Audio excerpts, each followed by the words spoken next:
Hello, this is John from caveofprogramming.com, and this is a beginner's tutorial on arrays in Java. And in the last tutorial I actually said that we would look at classes and objects this time, but I completely forgot about arrays, so this time it's going to be the first of several tutorials in which we look at arrays. So just to recap, I can create a variable that can hold an int like this. Let's say int values equals 7. And there's a really important distinction that we need to make now between value types and reference types in Java. The anatomy of what's going on here is that when I type int, which is a primitive type in Java with a lowercase letter here, I actually mean create enough memory to hold an integer, 32 bits to be precise, and here I'm saying and put some value into that memory. So this is like a bucket that's big enough to hold an integer. Now I can actually create a variable that can refer to a whole list of integers by saying int array values, and again I'm just choosing an arbitrary name here and I'm calling it values with an S instead of value, because there's going to be more than one of them.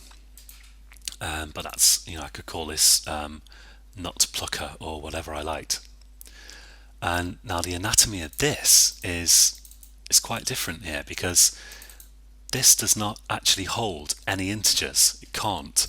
It can merely refer to a list of integers. So when I type this, it's not like creating a bucket, it's like creating a label. Technically this is a value type, a value variable, and this is a reference type, a reference variable. This is a reference, this is a value. And now the next step, of course, is I want to actually allocate some memory, which I can put some integers into. So I can say values equals new int array, and in these square brackets which represent the array, I can type the number of integers that I want values to refer to. I'll say, for example, 3.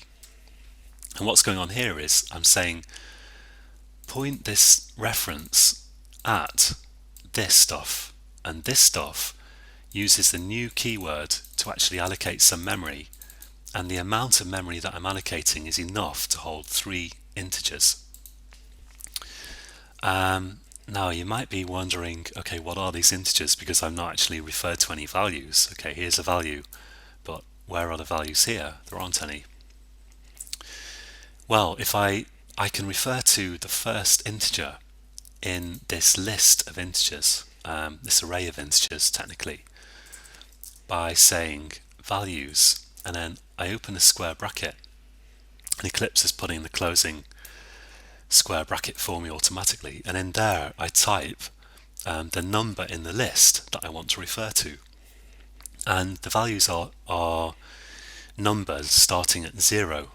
So usually when you number a list yourself, you start at 1, you go 1, 2, 3, 4, 5, but usually in programming the first in the list starts at 0. And by the way, that creates what we call the off by 1 problem, which is that if you have a list of 3 things, the first one will be 0, and so the last one is number 2.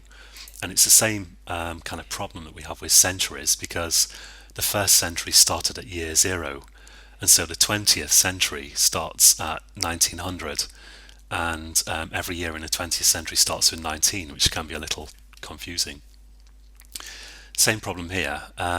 So if I run this program now, I actually get 0, because Java, unlike C++ for instance, is kind enough to give all values in arrays a default value. But of course I can put my own values in there. I can say values 0 equals 10, let's say, and if I now display that, values 0, then I get 10. And you're still seeing the original value here before I changed it. And we could print out values 1, and of course the last value is values 2. And these values that I haven't set yet are going to be, of course, 0. But I can set them. I can say values 1 equals, I don't know, 20, values 2 equals 30. And if you try to refer to values 3, you'll get your program will crash with a handy exception that will tell you that you've done something wrong, which is quite handy because C++ would just fail silently, but Java is good enough to warn you if you refer to a value that's actually outside the list. Now, some other things you can do with arrays. So here we've looked at setting values and getting values. And another really common thing to do is that you want to iterate through the array. That means go through each value in turn. And I'm going to show you just one way of doing that here using a for loop. And in the next tutorial, we'll look at another way of doing it. So what you do is you say, let's have a loop variable. I'll call it I, and I'll set it to 0 to start with.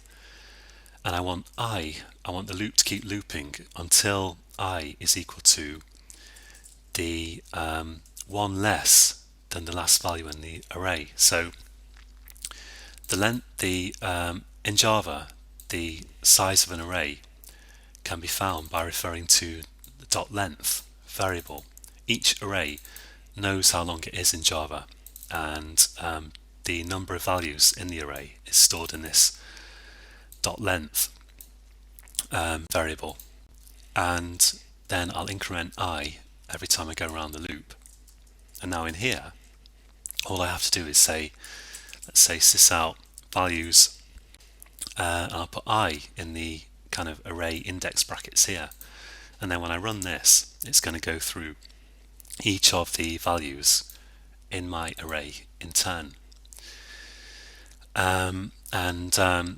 One last really handy thing that we can do to initialize an array at the same time as declaring it is I can say int array, let's call it numbers, for example, and then instead of allocating the memory and then specifying the values, I can specify the values just in a list in curly brackets here. Let's say, for example, 5, 6, 7, but of course you could have hundreds or thousands of values. And then once again, I'll iterate through them.